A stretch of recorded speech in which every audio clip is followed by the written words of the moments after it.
Baik,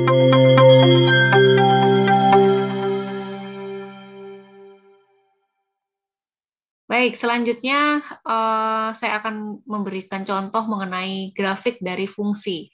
Ada fungsi konstan, fungsi linier, fungsi kuadrat, dan fungsi kubik, fungsi pecah, dan fungsi irasional.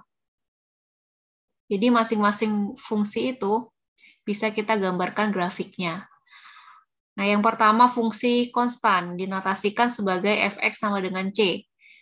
Jadi fungsi f itu disebut sebagai konstan jika setiap anggota A dipetakan ke satu anggota B yang sama. Kita ambil contoh di sini. Fx sama dengan 2, dan x adalah bilangan real. Artinya apa? Artinya setiap bilangan x, dia akan menghasilkan nilai y-nya sebesar 2. Makanya disebut sebagai fungsi yang konstan. Maka grafik fungsi ini berupa garis lurus yang sejajar sumbu x. Nah, misalnya fx sama dengan 3, jadi berapapun nilai x-nya, mau 1, 2, 3, min 1, min 2, min 3, dia menghasilkan nilai fx itu tetap 3. Begitu pula dengan min 1 ya. Oke, selanjutnya fungsi linier. Jadi notasinya fx sama dengan mx plus n, di mana m ini adalah kemiringan garis atau gradien, di mana grafik ini melalui titik 0,n. Nah, ini kita sudah pelajari ya tentang gradien di materi yang lain. Jadi kalau kita lihat untuk fungsi linier, itu salah satu cirinya variabelnya, salah satu peubahnya itu pangkatnya tidak ada yang lebih dari 1. Kemudian tidak ada fungsi trigonometri dan lain-lain ya, logaritma juga tidak ada. Dan juga kalau kita gambarkan dia membentuk garis yang lurus.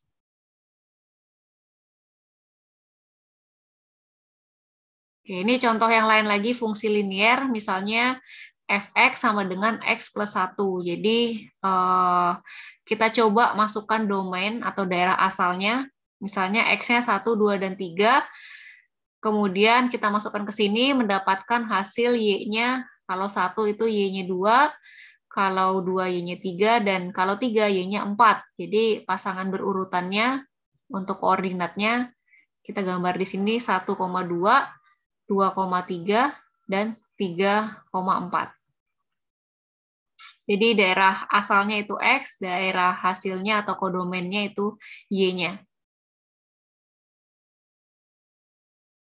Oke, selanjutnya fungsi kuadrat. Jadi fungsi kuadrat itu dinotasikan sebagai AX kuadrat ditambah BX plus C. Jadi untuk fungsi kuadrat ini, grafiknya dia berbentuk parabola. Seperti ini ya. Nah, ini tergantung dari nilai D-nya. Jadi kalau D-nya lebih besar dari 0, maka dia akan memotong sumbu X di 2 titik. Kalau dia D-nya sama dengan 0, maka dia hanya memotong sumbu X di 1 titik, di mana titik itu adalah titik puncaknya. Dan kalau D kurang dari 0, maka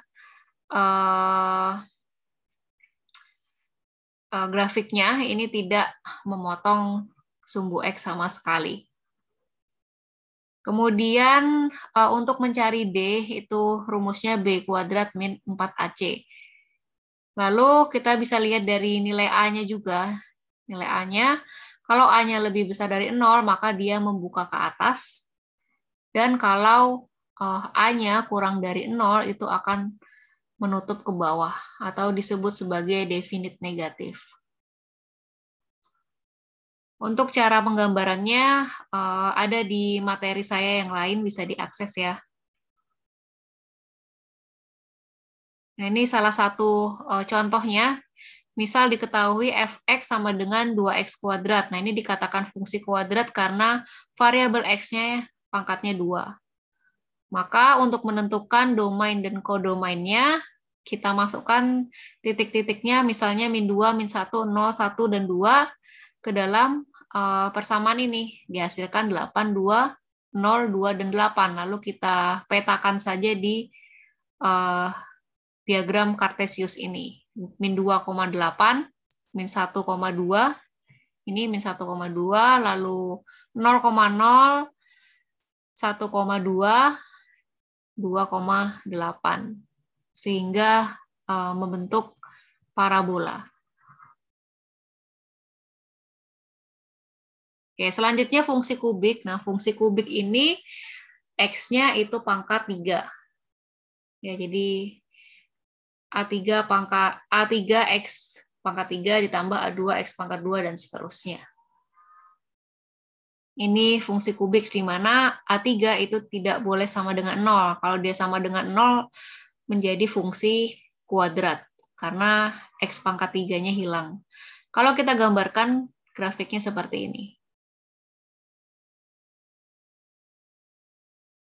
Ya, selanjutnya fungsi pecah. Nah, fungsi pecahan ya. Seperti ini.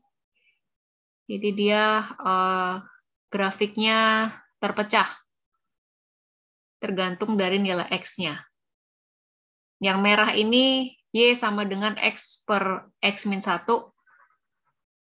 Jadi memecah grafiknya. Lalu yang bawah ini, yang hitam garisnya itu garis Y sama dengan 1 per X.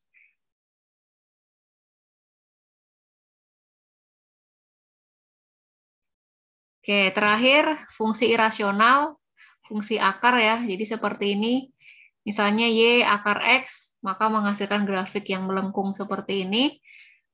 Lalu kalau Y sama dengan akar A min X kuadrat, di mana A ini adalah suatu bilangan ya, maka akan menghasilkan garis lengkung seperti ini.